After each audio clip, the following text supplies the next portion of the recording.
Welcome back. On today's episode, I am so excited to talk about the difference between someone who is emotionally available and someone who is emotionally unavailable, and how to notice a difference. So when we talk about most intimate relationships, our romantic relationships, all of us look for connection, for this deep connection and bond with another person. And sometimes we might want that, but also be very afraid of that. Afraid of showing all of us to someone else and opening our heart, opening our hopes and desires. For so many of us, it can feel very scary. So, emotionally available person is someone who is very comfortable with expressing their emotions. Emotionally available person will share their desires, their hopes, their dreams. They will be also very comfortable or more comfortable to share their anger, their grief, their pain, their heartbreak, because they are, in general, more comfortable with emotions. And emotionally safe person knows how to self-regulate more because they might have been raised in a household where that was modeled, where all emotions were welcomed, where they could really see and feel their parents going through different types of emotions in a way that felt safe and stable and secure. So as I'm speaking of this, I can just feel in my body this warmth. I'm just taken over by just this beautiful feeling inside of me when I think of emotional availability. Because in relationships, you can notice it by someone who is interested in you, someone who is interested in how you feel, in how your day went, how your business went, how you are doing. They will ask you. They will also be able to share about their own day. They will be open about what went wrong and what worked really, really well. And so being around somebody like that feels calming and soothing and nurturing. And if you are open to receiving that and being around a person that is emotionally available, I call it you can be felt and you can feel the other person. Feel it with your body, not only your brain and by analyzing and understanding them logically, but literally you are in their presence and you can't keep smiling or you can't keep thinking or feeling like this feels amazing and safe and like home. On the other hand, emotionally unavailable person feels a lot of discomfort with emotions. Not only they will have a hard time holding space for your emotional moods, but also for their own. Because how they were raised was most likely in a way that forced them as children to just cope. So oftentimes, emotionally unavailable people were raised in a way that if they had experienced emotions or they were feeling in some type of way as children, they were told that it is too much, that they need to handle themselves, that they were too emotional. You are too emotional. You are too much. Please stop this. Stop crying. Nothing big happened. They were told, and it might be you. So if you recognize yourself in this description, I have so much compassion for you. Because as children, we learn so much of what is allowed and what we are safe to share by how our parents respond to us or our caregivers. So if you had emotions and they were completely shut down by the people around you that were supposed to love you and care for you, and they still loved you in their own way, you learn that it's not safe to share. You learn it is not safe to feel. You share that this is seen as a weakness, as something that is wrong with you. And you start coping by just shutting it all down. So if you have some type of intense emotions as a child, and children have all types of emotions, as we know, you start shutting it down over and over and over again because that feels safe to your internal system. That feels safe to your nervous system and your brain not to show that anymore. And being left unsupported with your internal experience creates this adaptation of avoidance, avoiding emotions with yourself, but also avoiding feelings with others, because it is not comfortable. First of all, it is not received or hasn't been received. And it can also jeopardize a connection, because if I show my feelings, then will you still love me? Will you still be there for me? Or will I be judged? Will I be shushed again? Will I be told that I am too much? So I just want to say that wherever you are emotionally available or not, you make sense. You make sense. You had to adapt to survive. You had to adapt to still try to be connected to your caregivers. So I want you to know there is no shame and no judgment if you have a hard time with expressing yourself. I just have so much compassion for you, because I do know that even if you are avoidant and emotionally unavailable, you do crave connection. You do. It just doesn't feel so safe and doesn't feel comfortable. If you are emotionally unavailable, you can also feel like you need more space away from people. You need a lot alone time. You can navigate relationships, but only to an extent on emotional level. It feels very different to be emotionally available or unavailable. So if you are dating, or if you are already in a relationship or married, this is so helpful to know. And let me tell you why. Because if you want to shift from being emotionally unavailable, there is a way to do so. And if you are dating, I want you to really pay attention to what kind of man you are attracting. Very often, if you are more of an anxious woman, meaning you can be very powerful in your business, but in relationships, you really crave finally to meet that person for yourself, and you are just waiting, and you have so much desire and your heart is open in love, and then you keep attracting the same man over and over and over again, it is a sign for you. It is a sign that maybe you are attracting all this unavailable men because on some level you are pleasing, and you are also maybe uncomfortable with some of your emotions. That's why we are pleasing, and that's why we are so anxious. And we don't know how to lean back and hold ourselves tall and hold ourselves to a higher standard. So I always say, when we keep attracting, and we keep attracting different types of people, but when we don't notice the difference between somebody emotionally unavailable and available, there is also a part of us that is disconnected from our own feelings and emotions. I hope that makes a lot of sense, because it does. One more thing that can happen, even with emotionally available people, when we experience a lot of stress in our life, when we have work and kids or just very demanding job, and we have some trauma we haven't processed, we can be more available in the relationship. But when the stress level rises and we feel overwhelmed, a lot of us can go into kind of a shutdown or needing more space and being by ourselves. And that is okay, as long as we can communicate that.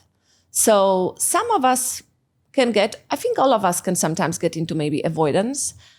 The difference is, how do we deal with it? How do we communicate that? So if you sometimes get overwhelmed yourself and you don't know maybe how to handle stress in a healthy way when it gets too much for you, one way of doing it is really recognizing that it is okay to ask for space.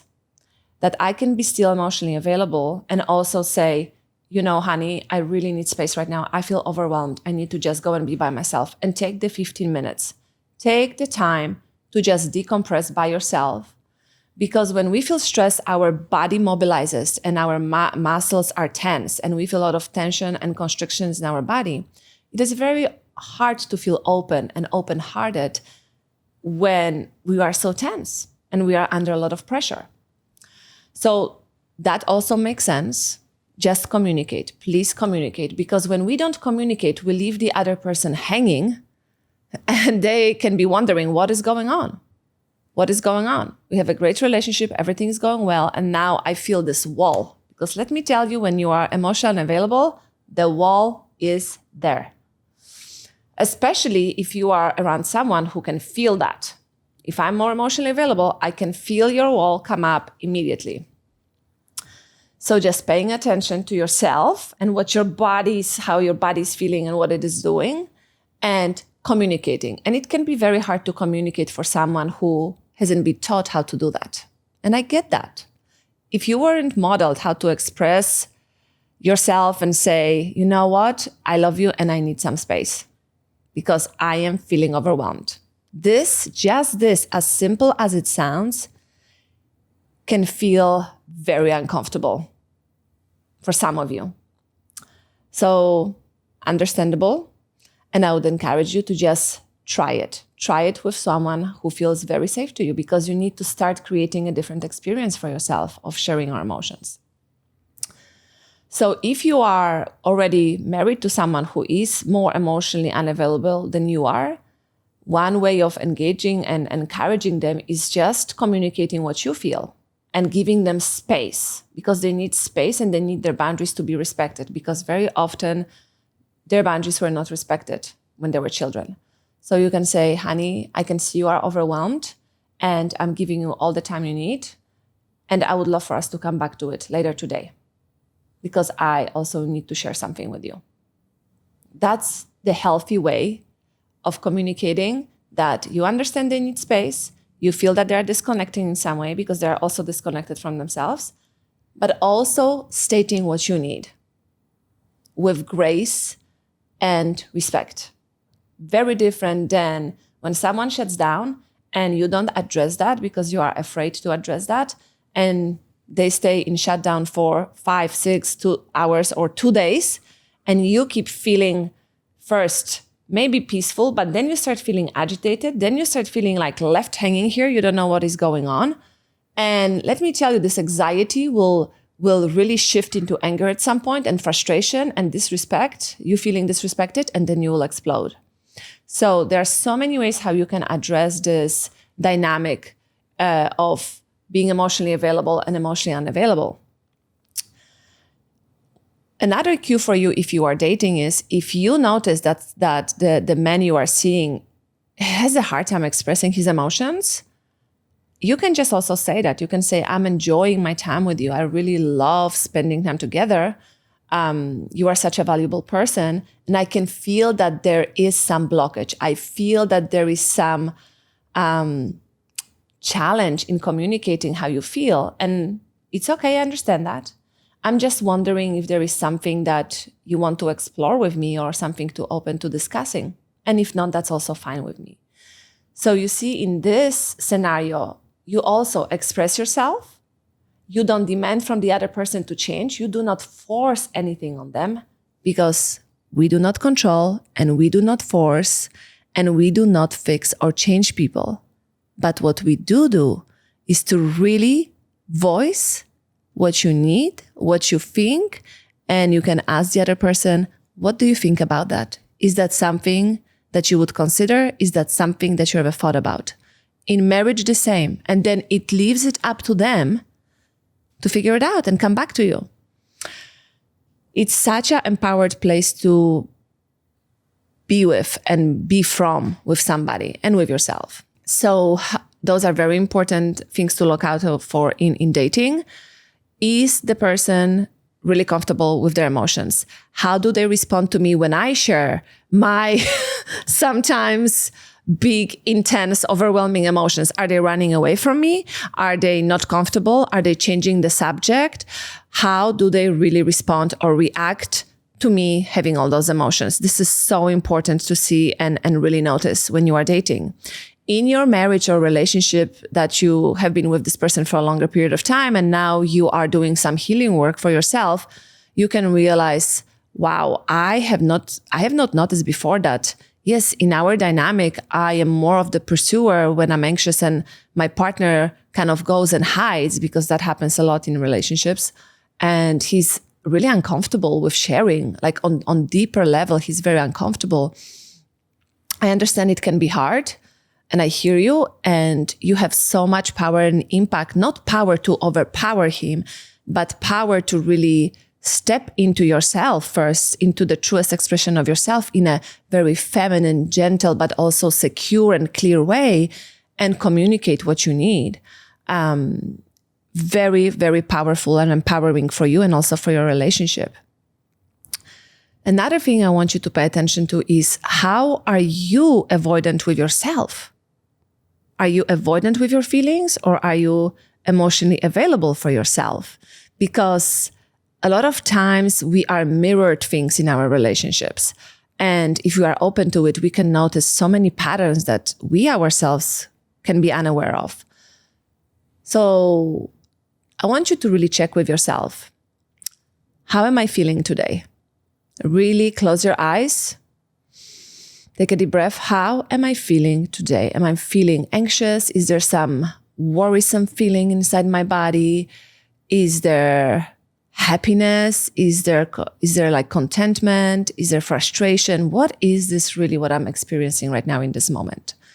And if you can't connect to that in your body, it means we are disconnected from the body. If you can connect from your body, what do you do? What do you notice yourself do when you feel different types of emotions? And this is another thing I want to say. We in a society really like to label things, and it's supportive sometimes, but we also like to think in extremes, meaning we can go to very bad or very good, and there is nothing in between, black or white thinking.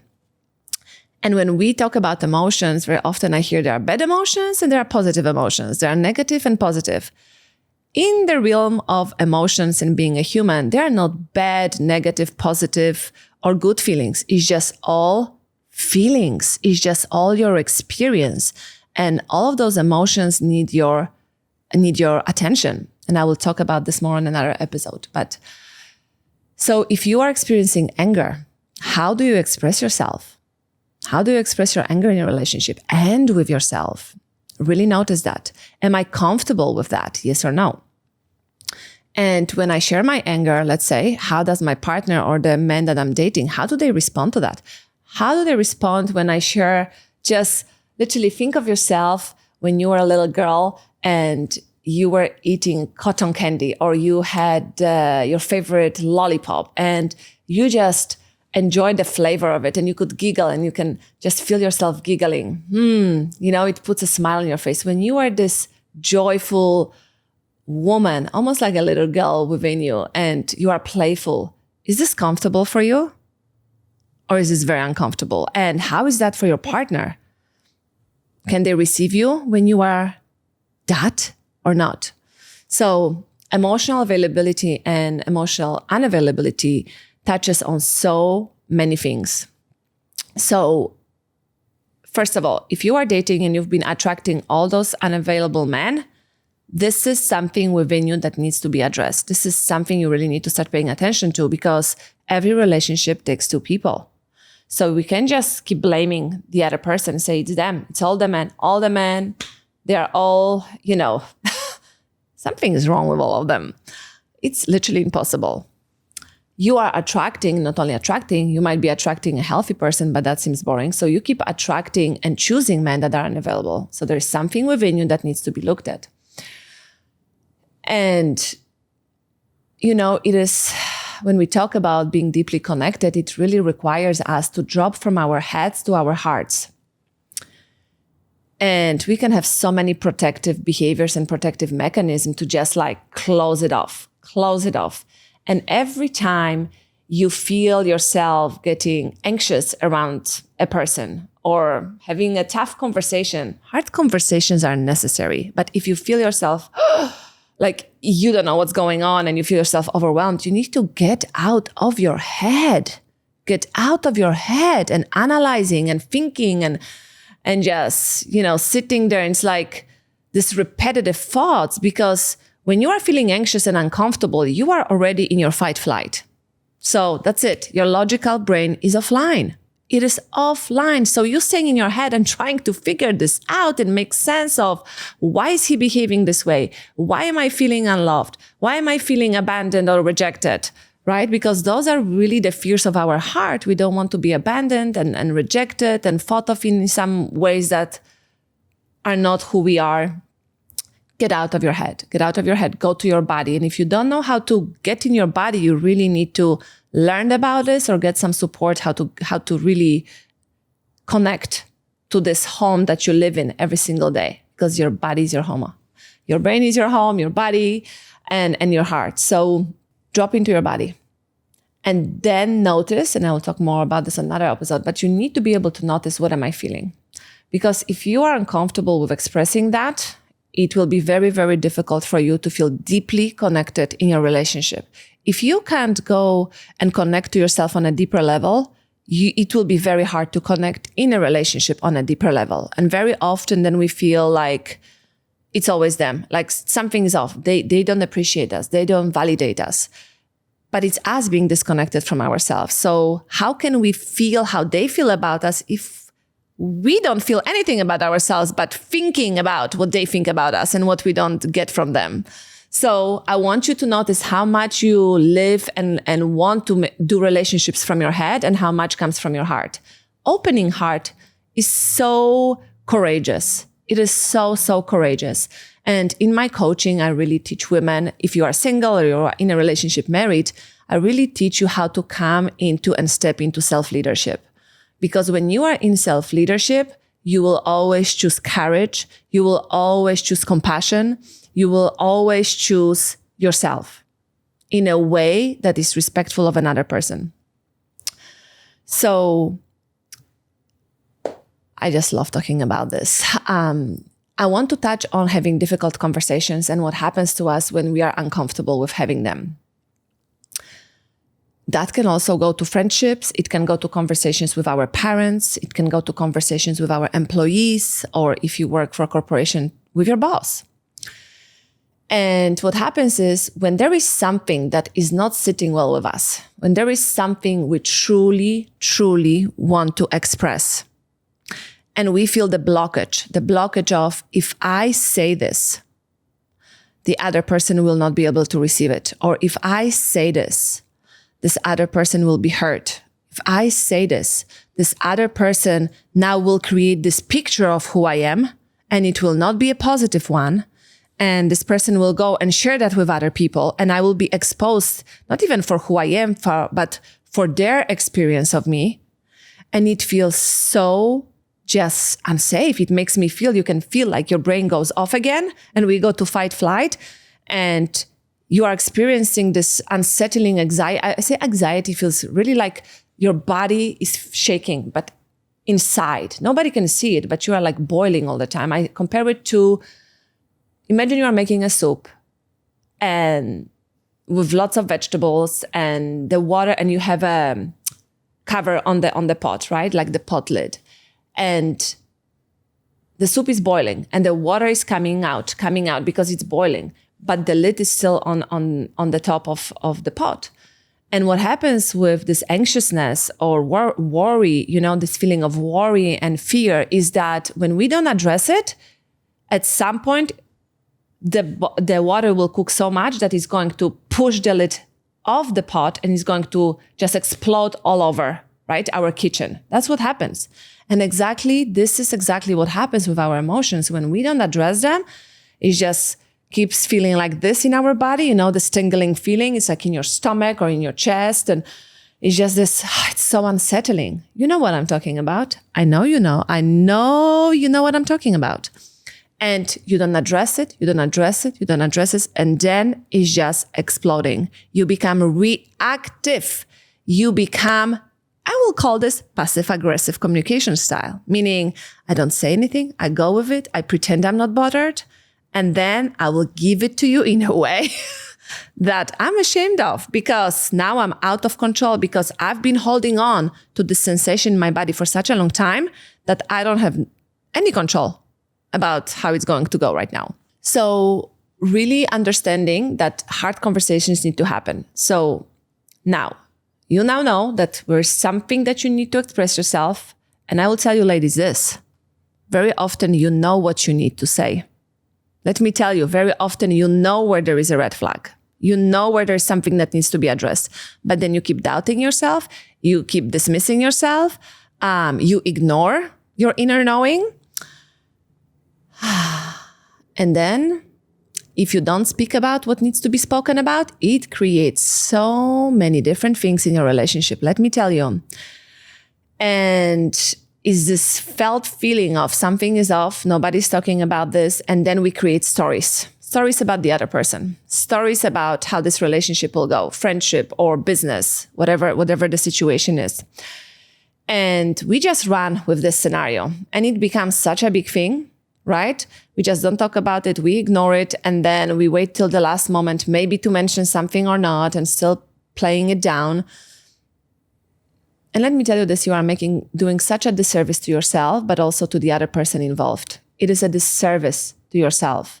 You are abandoning your true self. You are abandoning what you really know about yourself. This is self-betrayal. Self-betrayal. And I will talk about this more later. But when we keep betraying ourselves over and over and over again by not using our voice and expressing ourselves, even if it's hard, we literally are putting ourselves constantly in fight and flight.